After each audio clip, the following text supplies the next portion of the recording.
Let's see this question, what it is saying.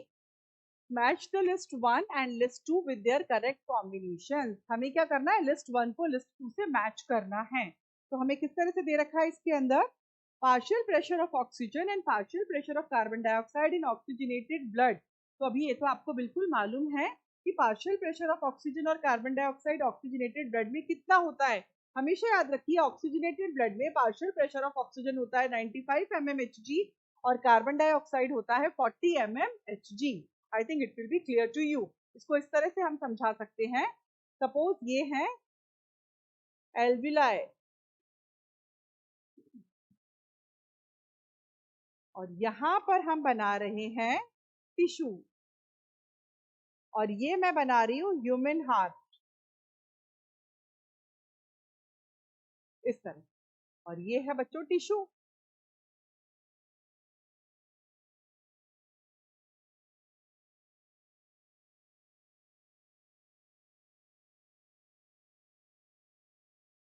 ये देखिए आप, ये ह्यूमन हार्ट है, right auricle left auricle, right ventricle left ventricle, ठीक है ना. और ये वाला हिस्सा है, इसको हम बोलते हैं पल्मोनरी कैपिलरीज, इसको हम बोलते हैं सिस्टमिक कैपिलरीज. इस तरह से पल्मोनरी कैपिलरीज ऊपर है, सिस्टमिक कैपिलरीज नीचे है. तो आप इस तरह से देखेंगे, ये बात कर रहे हैं इस पर्टिकुलर रीजन की. यहाँ ये वाला रीजन, यहाँ पर पार्शियल प्रेशर ऑफ ऑक्सीजन होता है 95 mmHg और partial pressure of carbon dioxide होता है बच्चों 45 mmHg. So they are talking about which region, they are talking about this region, क्योंकि ये वाला साइट कौन सा जगह है, ऑक्सीजनेटेड साइट है. तो यही पूछा है और यही हमें बताना है.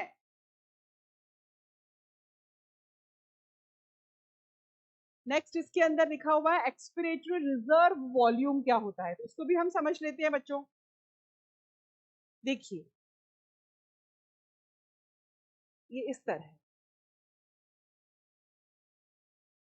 नॉर्मली हमने इंस्पायर किया एक्सपायर किया, इंस्पायर किया एक्सपायर किया, तो इसको हम बोलते हैं बच्चों टाइडल वॉल्यूम, और जिसकी मात्रा होती है 500 ml. 500 ml हम लेते हैं, 500 छोड़ देते हैं, टाइडल वॉल्यूम. अब एक्सपायरेटरी रिजर्व वॉल्यूम को आप कैसे समझेंगे, एक्सपायरेटरी रिजर्व वॉल्यूम ये कहता है कि नॉर्मल एक्सपायर करने के बाद कितना एक्स्ट्रा और हम एयर बाहर निकाल सकते हैं लंग से. ये तो हमने बाहर निकाल ही दिया, दिस रिमूव्ड आउट, 500 ml हमने निकाल दिया, लेकिन हम अभी 1000 से 1100 ml और निकाल सकते हैं बाहर, और इस वैल्यू को ही बोलते हैं बच्चों expiratory reserve volume. So what is expiratory reserve volume? The volume of air which can be expired after a normal expiration. Normal expiration करने के बाद कितना एक्स्ट्रा एयर हम बाहर निकाल सकते हैं, उसको बोलते हैं एक्सपायरेटरी रिजर्व वॉल्यूम. और उसका जो आता है मेजरमेंट वो आता है 1000 ml से 1100 ml. I think it will be clear to you. तो इसको हम किससे मैच करेंगे, अब इसको भी मैच भी कर ही देते हैं अपन. इसको यहाँ पर हम इसको R से मैच कर देते हैं.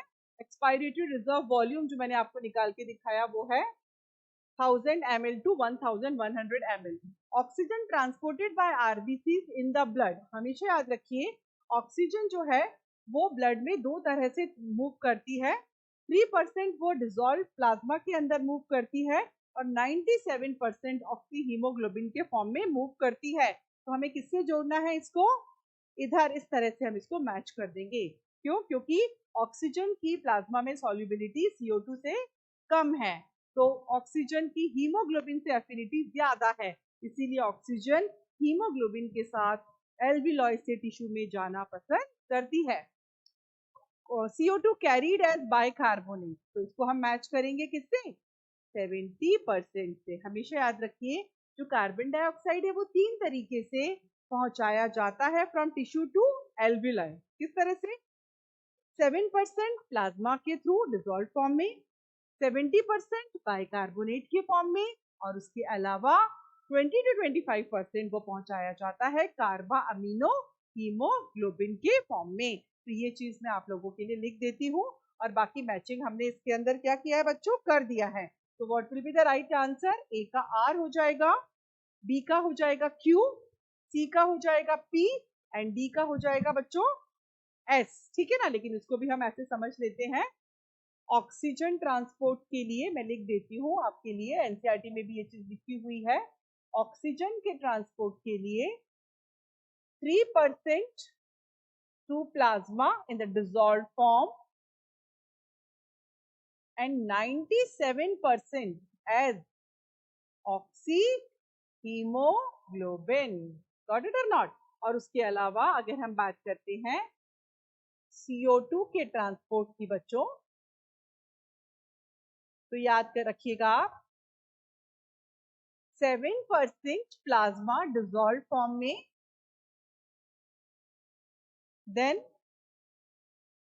70% बाइकार्बोनेट आयंस के फॉर्म में, एंड 20 to 25%, जिसको मैं 23% यहाँ पर लिख देती हूँ, किसके फॉर्म में, कार्बा अमीनो हीमोग्लोबिन के फॉर्म में, जो कि प्रेजेंट है किसमें, आरबीसी। तो ये जो डाटा है इसके अंदर दिया हुआ है एनसीईआरटी में, this you need to learn very well.